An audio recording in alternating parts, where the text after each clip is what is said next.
Number 11 tripped a lot of students last year, but that's not going to be you because you can listen to this carefully and realize how easy this is. We just want to know which one does not intersect the x-axis. So the graph does not intersect the x-axis. So let's talk about how each of them moved. So for letter A, we have inside there's a positive 7, so it changes to negative 7. Outside, we don't have anything, so negative 7 is 0. So what does that do? It went left. So for letter B, negative 7 changes to positive 7 because that's inside. Outside, we got nothing, so 0. So that went to the right 7 units. Letter C, inside, we don't have anything, so that's a 0. Outside, we have a positive 7, so that stays the same. And so because that's positive y direction, it went up. And letter D, inside we got nothing, so that's a 0. Outside we have negative 7, so that's a negative 7. Here's why I keep on telling you transformations is so important. You see it all year long. Okay, so that goes down. Okay, so all we need to know should the graph go up, down, left, right? So which way would it make it so that it doesn't intersect the x-axis anymore? So let's draw this. So as you know, the absolute value is going to be a v that looks like this. So here's the original, right? So if I move it to, so the original is touching the x-axis right over here, so that has an x-intercept, right? If we move it to the right or to the left, well, look at what happens. So blue is like moving it to the right, but if we move it to the right or left, it's still touching the x-axis. How about moving it down? If we move it down, oh, that's even worse. It touched the x-axis 2 times. But what if we moved it up, where it's like floating in the air? That one does not touch it at all. So you want to find the one that moves up.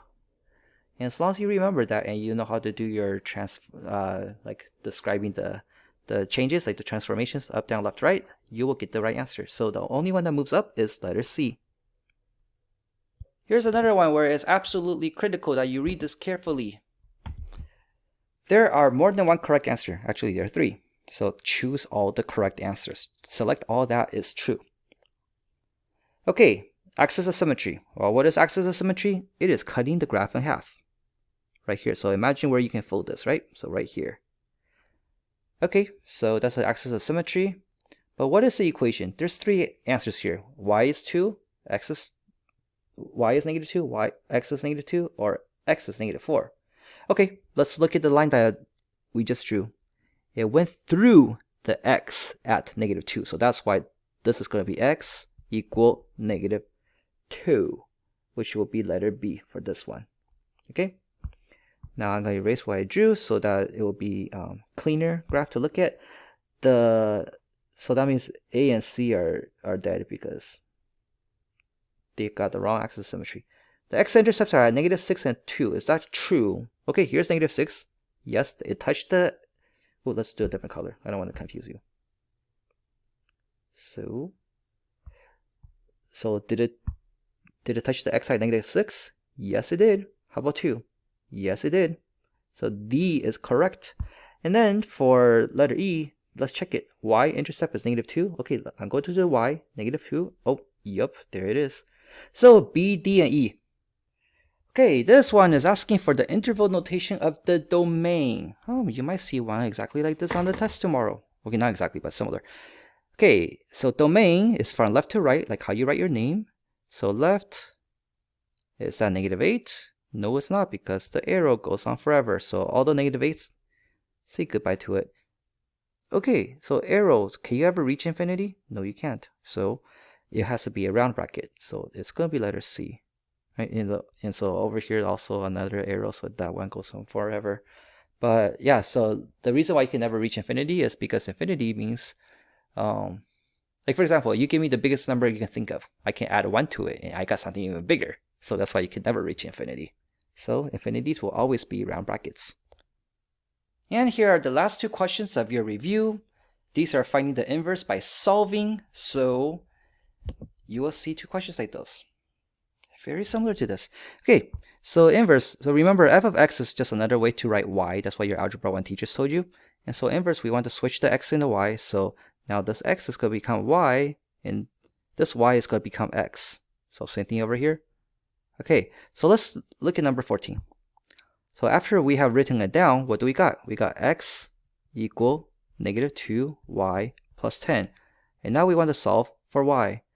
Okay, I'm going to just rewrite this equation backwards like that, because we're just used to whatever variable we want to get by itself to be on the left side.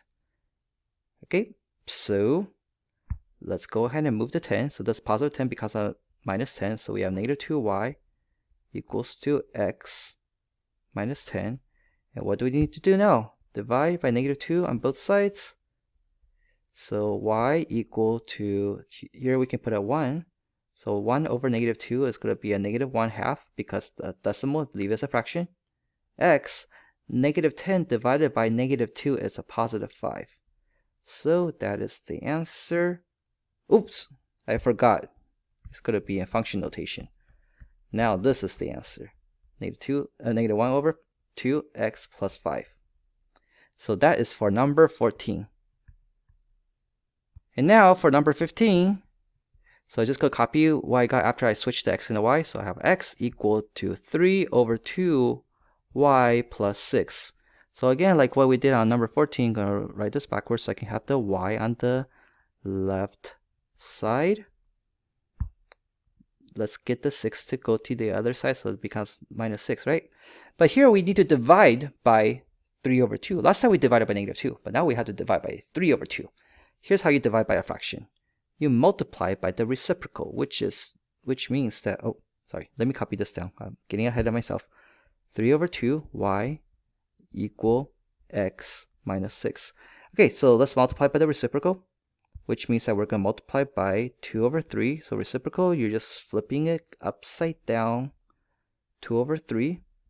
So that cancels out everything. So we get y equal, so 2 over 3 times x is just going to be 2 over 3x. 2 over 3 times negative 6. Multiply the top. 2 multiplied with negative 6 is negative 12. And then divide that by the bottom. So negative 12 divided by 3 is going to be a negative 4. So the function notation of this guy is going to be f inverse of x equal 2 over 3x minus 4. And that's the answer. So good luck with your studying, and feel free to reach out to me if you need help with anything.